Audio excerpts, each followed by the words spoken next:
Hello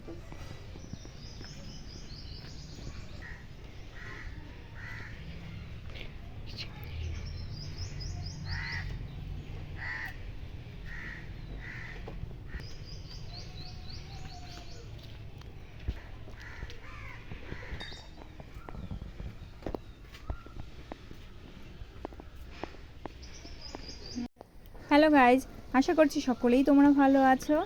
তো আমার ভিডিওটা কেউ স্কিপ করো না, আর না করে আমার কথাগুলো শুনবে এবং আমার ভিডিওটা দেখো। আর ভালো লাগলে কমেন্ট করবে, লাইক করবে প্লিজ, আর সাবস্ক্রাইব তো অবশ্যই করবে। তো আমি এর আগে আমাদের নতুন ঘর যখন শুরু হয় তখন থেকে একটু শর্ট ভিডিওর মাধ্যমে তোমাদেরকে দেখিয়েছি।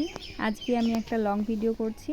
তো এই দেখো আমাদের নতুন বাড়িটা ভালো করে দেখো, একটু ঘুরে ঘুরে দেখাবো তোমাদেরকে কেমন ঘর হচ্ছে। 2 রুমের ঘর আছে, আর বারান্দার মধ্যে আমাদের সিঁড়ি আর কিচেন আর ঠাকুর ঘর আছে, আর বাইরে হবে আমাদের ল্যাট্রিন টয়লেট।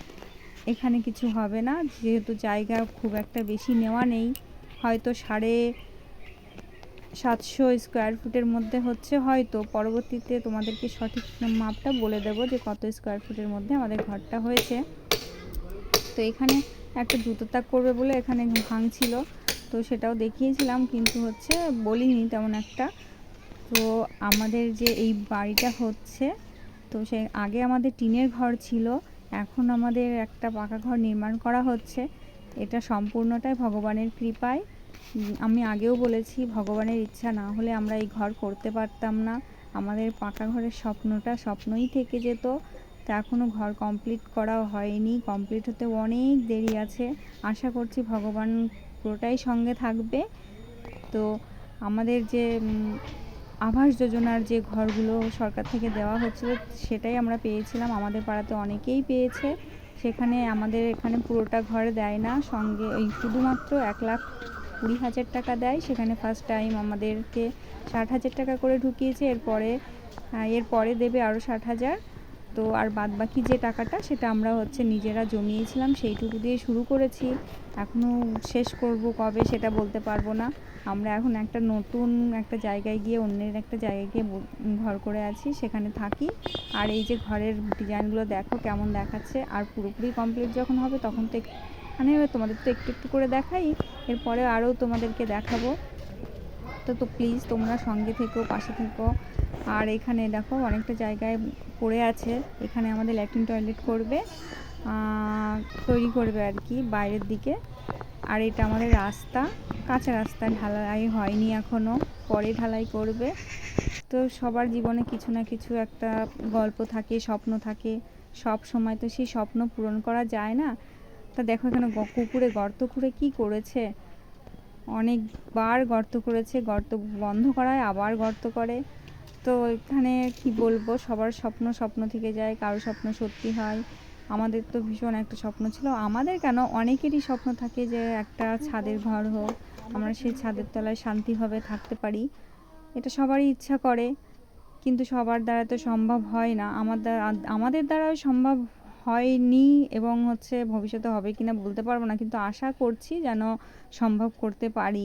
আর ভগবান যদি কৃপা করে অবশ্যই হবে। এখানে এই যে ঠাকুর ঘর করা হয়েছে, আর এই সাইডটা দুটো এই যে রুম আছে, বেশি বড় রুম করা হয়নি, 12x13 করা হয়েছে। ঠাকুর ঘরটা খুবই ছোট হয়ে গেছে।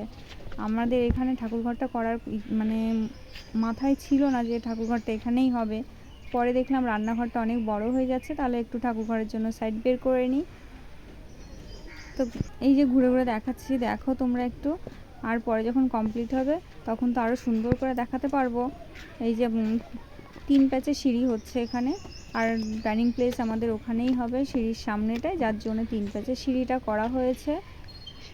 তো আমরা হচ্ছে লোয়ার ক্লাসের মানুষ, আমরা নিম্ন শ্রেণীর মানুষ যেমন বলা হয় তেমনই বলছি, মানে আমরা যেমন তেমনই বললাম। তো আমার খুবই ভালো লাগছে, আমার নয় আমাদের পরিবারের সবার খুব আনন্দ যে আমরা একটা ঘর নির্মাণ করতে পারছি এবং চেষ্টা করছি।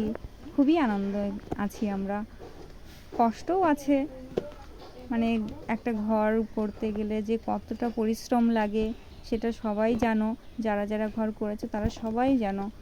সে বড়লোক বলো আর গরিব বলো, সবাই জানো যে শুধু টাকা থাকলেই হয় না, আর টাকা না থাকলেও হয় না। পরিশ্রমটাই সব থেকে বড়, পরিশ্রম না করলে কিছুই হয় না।